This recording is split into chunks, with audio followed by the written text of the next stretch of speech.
BRS के कारगुजार सदर के तारक रामाराव ने कहा है कि बीआरएस पार्टी के सरबराह के चंद्रशेखर राव एक अजीम लीडर हैं, जिन्होंने 2001 में गुलाबी झंडा लहराकर तनहा तहरीक का आगाज करते हुए सीफर से सुनामी पैदा किया और तेलंगाना रियासत को हासिल किया। केटिया ने सूर्यापेट में मुनक़िदा बीआरएस के जलसे-आम में शिरकत की और खिताब किया। उन्होंने कहा कि उन भाइयों और बहनों का तहे दिल से शुक्रिया जो बीआरएस पार्टी के लिए अपना खून बहा रहे हैं। ये एक नादिर मौका है। तेलुगु सियासत में अगर हम तेलंगाना और एपी को एक साथ देखें तो हमारी तारीख तवील है। इस मुल्क में कई दहाइयों से तेलुगु लोगों को मद्रासी कहा जाता था, लेकिन एनटी रामाराव ने टीडीपी की बुनियाद रखी और तेलुगु अवाम की अजमत का ऐलान किया। इसके बाद केसीआर ने तेलुगु की तरक्की और इस अजमत के लिए बेलौस खिदमत अंजाम दी। केटिया ने कहा कि मैंने एनटीआर का नाम क्यों लिया, इसकी एक खास वजह है। सिर्फ दो पार्टियों टीडीपी व बीआरएस ने 25 साल से ज्यादा अरसे से कामयाबी से अपना तसल्लुत बरकरार रखा है। केटिया ने कहा है कि तेलंगाना के अवाम के दिलों से जन्म लेने वाली पार्टी गुलाबी पार्टी है।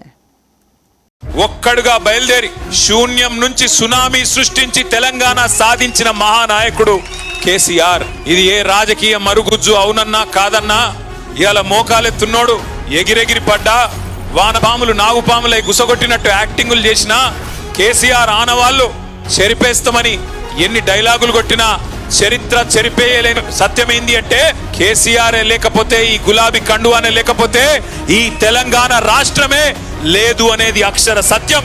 ఇది ఎవరు అవునన్నా కాదన్నా వాస్తవం। కేసీఆర్ గారు ఎంబడి నడిచిన ప్రజలు ఆఫ్ కోర్స్ లక్షల సంఖ్యలో నడిచినారు, ప్రజా సంఘాలు కలిసి వచ్చినాయి, విద్యార్థులు బలిదానాలు చేసినారు। కానీ కేసీఆర్ నడుం బిగించి మొదటి అడుగు వేయకపోతే ఆ తర్వాత 14 ఏళ్ల చరిత్రనే లేదు। కానీ ప్రారంభించినాడు ఏముండే? మనీ పవర్ లేదు, మజిల్ పవర్ లేదు, కులబలం లేదు, ధనబలం లేదు, చూపెట్టే మీడియా లేదు। ప్రతికూల శక్తులన్నీ తెలంగాణ వద్దని కోరుకునే శక్తులందరూ హైదరాబాద్ లోనే అడ్డాబెట్టి ఎట్లా నడుపుతావో చూస్తాం, తొక్కి పారేస్తాం నిన్ను అని ఒకవైపు హుంకరించడాలు, మకల ఉట్టింది పుబ్బల పోతది అని శాపనార్థాలు।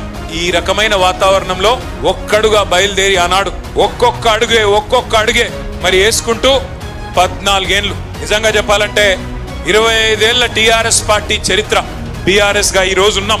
చరిత్ర చూస్తే 3 పాత్రల్లో కూడా విజయవంతమైన ఒకే ఒక్క పార్టీ భారతదేశంలో మన పార్టీ మాత్రమే।